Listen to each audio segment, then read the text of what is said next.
40s were kind of a weak decade for this category, with the exception of De Ferris Face. But hey, we're entering the 50s, right? So things can only improve.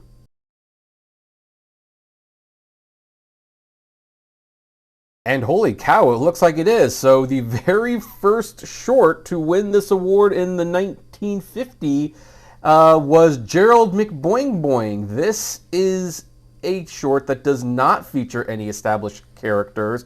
It wasn't Walt Disney. It wasn't Warner Brothers. It wasn't Tom and Jerry. This is about a couple whose son, they find out, makes sound effects. And interestingly, the story was originally by Dr. Seuss, of all people, and they're trying desperately to change him, but he doesn't want to be changed. And then they find out that they can use his unique gifts as a sound effects creator to, well, great effects. So, yeah, this is a really good one, just to let you know. It was made by United Productions of America, and this was another short that the United States National Film Registry had selected back in 1995 for preservation for being culturally, historically, or aesthetically significant.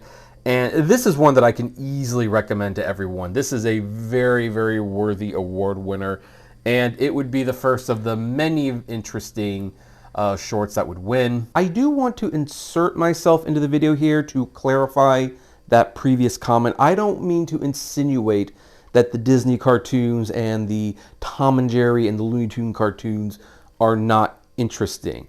They paved the way for animation as we know it. Many of those shorts are comedic genius. I have a lot of respect for Walt Disney, only in the sense that when you have, you know, Pluto, Tom and Jerry, Donald, Tom and Jerry, Tom and Cherry, it starts to feel a little samey, if you will. So Gerald McBoing Boing was an original character that was not previously established. That's what I mean by interesting, and that there would be more shorts that would not be teetered to franchises or established characters.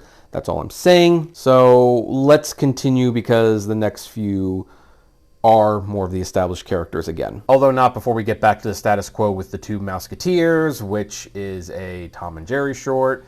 It's the Three Musketeers story, except Jerry and his mouse friend Nibbles are going head to head with Tom. So, you know. Although, fun fact about this one, it was directed by William Hanna and Joseph Barbera, and they would end up going on to be very, very important in the scene of animation, or the industry, I should say. So it's kind of interesting to see their earlier work when it's like, oh, so they actually did work with budgets at one point.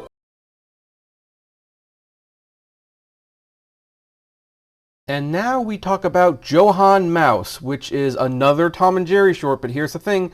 This is the final Oscar that a Tom and Jerry short would receive, and this was actually Joseph Barbera's favorite Tom and Jerry short, next to The Cat Concerto. And while I like both of them quite a bit, I do find it very interesting that Joseph's favorite Tom and Jerry shorts had something to do with the piano. But anyway, I think The Cat Concerto is a little better, but in this short, there's a story going on where Tom plays the piano, and Johann Mouse, who is played by Jerry in this one, they live in the house of composer Johann Strauss, and whenever Strauss plays the piano, well, Jerry comes out and dances, and so Tom keeps playing the piano, trying to catch Jerry. It doesn't quite work, and, well, you probably know where this is all going. Although I will say this one does subvert expectations just a little bit by kind of forcing the two to work together for a solid career. So, yep, I guess this is a cute one. You know, again, I think too many Tom and Jerry shorts won this award, but hey, there's no more Tom and Jerry, so let's move on. Do we have something interesting or a little different next time? Well, it turns out we actually have something interesting and familiar. Walt Disney is back winning another Oscar, but not for a Donald, Goofy, Pluto, or whatever cartoon. This is a short called Toot, Whistle, Plunk, and Boom. This is essentially a 10-minute educational short describing the history of music. Now, if this looks familiar to anyone, I'm going to say right now, yes, these were the characters that were used for the Disney Sing-Along tapes from the 90s, and many of the characters were used in it. The certain scenes in this were redubbed for the theme song, so yeah, it's nice to see that these characters actually lived on beyond this short. As for the short itself, it is entertaining, and it actually, I hear, became like a favorite in classrooms from kids who were learning the basics of music. It was actually Walt Disney's first cartoon in CinemaScope, so there was Walt Disney pushing the boundaries of animation again, and the animation doesn't even look very Disney.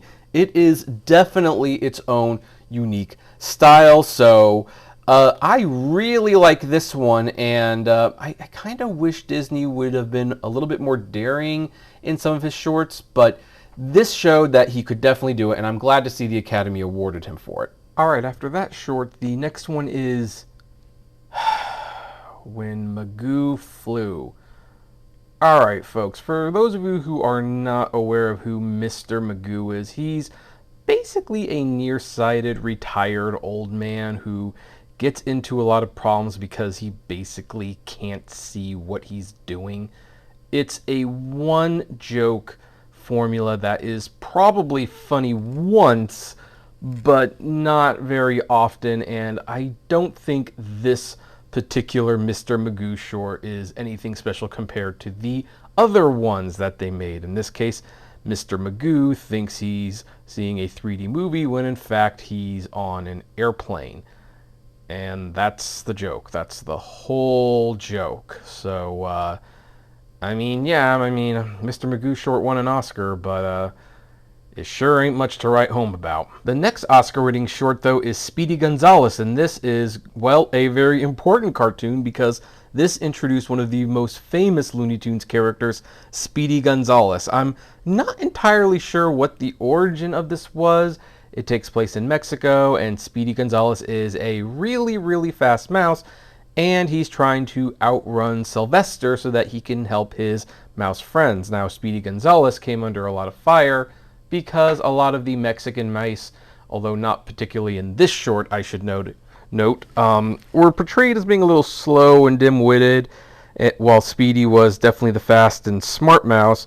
I know Cartoon Network pulled the shorts a couple times, but Mexicans really love the character, and yeah, based on this cartoon, you can see why he became a huge star for the Looney Tunes. He has a great personality, he's a lot of fun, and the short is just, it's a wonderful introduction, so I totally get why a star was made with Speedy Gonzales. And after the star-making performance of Speedy Gonzales, we got Magoo's Puddle Jumper. It's a Mr. Magoo short, and the joke is that Mr. Magoo, along with his nephew Waldo, drove a new electric car into the ocean because, of course, Mr. Magoo can't see the road. Moving on, Birds Anonymous, and so this is definitely an improvement over the previous Mr. Magoo winner. This is where Sylvester is, of course, trying to eat Tweety, and he actually almost succeeds until a cat basically tells Sylvester that if he continues on his bird-eating ways, it might actually lead to self-destruction, and he encourages Sylvester to attend Birds Anonymous, kind of like AA, this is BA. And their motto is, birds is strictly for the birds. Now, does Sylvester actually manage to get over his desire to eat Tweety? Well, they made several dozen other Sylvester and Tweety cartoons, so you tell me. Nevertheless, this is a really fun one, and I laughed quite a bit watching it. The next Oscar-winning short is Nighty Night Bugs, which is the first Bugs Bunny cartoon to win an Academy Award. Now, this is not the best Bugs Bunny cartoon. I don't think a lot of people will ever say it's one of their favorite Bugs Bunny cartoons. However, it is a very good Bugs Bunny cartoon where Bugs Bunny and Yosemite Sam go at it in medieval times, and that's all I really need to say for you to understand, like, yeah, you know what you're going to get out of this one, and it will most likely be a lot of fun if you like this sort of thing. So, there you have it. Now, up until this point, you might have been noticing a pattern evolving. There was a lot of classic cartoon characters, a lot of Tom and Jerry. Walt Disney wins a lot of Oscars. And that's because when the Academy had started doing these awards, they basically let the animators vote for the category, and most of the time the animators voted for themselves. And since, Disney and Warner Brothers had the most animators that they employed and were on the voting academy, that's why we got all these films. But around the late 50s, Walt Disney and Warner Brothers started making less and less of the classic animated shorts that we know. Shorts were becoming a far less profitable business, and this is where you start seeing a little bit more interesting thing happen. You start seeing independent animators or one-shot shorts from studios that were made specifically to test out a new technique or something like that. So buckle up, animation fans. Things are about to be looking very different from this point on. And though the 60s hadn't quite hit yet, this award was 1959, Moonbird, directed by John Hubley, actually would signal a change in direction for the animated shorts for a while. Now, Walt Disney was in the running this category this year. He directed the stop-motion film Noah's Ark, which is a very good short. But Moonbird was the first independent cartoon to win the Academy Award. Now, the creation of it is very interesting. Apparently, the director's children had imaginary adventures at night when they thought their parents weren't listening. One night, the parents left some tape recordings underneath their beds. The kids had an imaginary adventure at night before going to bed. And John and his wife, Faith, who would go on to co-direct later shorts, took those recordings and actually animated their adventure. And so I don't know if they did this just for their kids, but it did end up getting, some festival playtime, and it did win the Academy Award. And I mean, it looks a little crude, admittingly, but there is something undeniably interesting about it. And Faith and John Hubley would go on to win a few more Oscars in this category and continue to pioneer their own unique style of animation. And we will talk about that later in this video since, well, obviously they won again. But this was a very interesting short, and it was the first one that basically said you didn't have to be released by a major studio to win an Academy Award.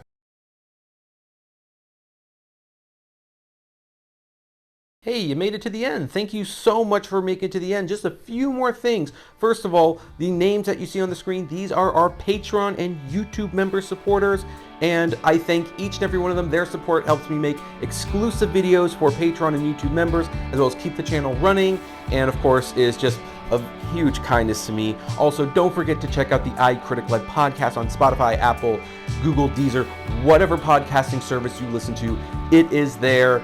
We definitely want to see you there. And hey, there's also other videos that you can check out. So, check out these other channels, these other videos, especially that one. I think that's a really good one.